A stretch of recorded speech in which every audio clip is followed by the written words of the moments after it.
তবে আমরা আজকে কোথায় আছি স্যার? কুমিল্লার লালমাই পাহাড়ে, তাই না? ইয়েস। তো আসলে লালমাই পাহাড় সম্পর্কে যদি আমরা বলি, আমরা যেটা জানি আসলে প্লাইস্টোসিন যুগের একটা অংশ লালমাই, কুমিল্লা শহর থেকে 8 কিলোমিটার পশ্চিমে। আর আমরা জানি লালমাই পাহাড়টার মধ্যে 21 মিটার হচ্ছে এটার গড় উচ্চতা। আর কুমিল্লা শহরের যে লালমাই পাহাড়, এটার মাটিটা হচ্ছে লাল ও ধূসর বর্ণের। আমাদের স্যারও অনেক ভালো জানেন। তো এখানে আসছি আমরা কুমিল্লা ইউনিভার্সিটিতে। আসলে সবচেয়ে ভালো লাগে কি, এই প্রথম আমরা কুমিল্লার মানুষ কুমিল্লাতে ঘুরতে আমরা বন্ধু বান্ধবরা সবাই একসাথে হয়েছি, এই জন্য আমার অনেক ভালো লাগে। আর আপনি বলেছিলেন মনে হয় লোটাস কামালের কথা, তাই না?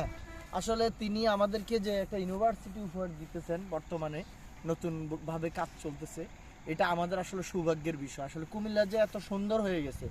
আবার বাহার ভাই কিন্তু বলে যে কুমিল্লা এগুবে বাংলাদেশ। তাহলে এটাই কিন্তু আমরা দেখলাম, আসলে আমাদের কুমিল্লা অনেক সৌন্দর্য আছে। আপনারা দেখেন ওইখানে আবার তারা অনেক শাকসবজি চাষ করছে। ওইখানে আমার দুইজন বন্ধু গেছে, দুইজন বন্ধু দেখেন আপনারা ওরা কি সুন্দর গবেষণা করতেছে, কিভাবে তারা কাজগুলো করলো। আসলে অসাধারণ একটা দৃশ্য।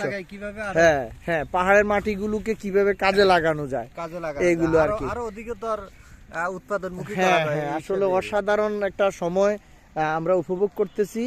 আপনাদেরকে অনেক ধন্যবাদ আপনারা আমাদের সাথে থাকার জন্য। আল্লাহ হাফেজ।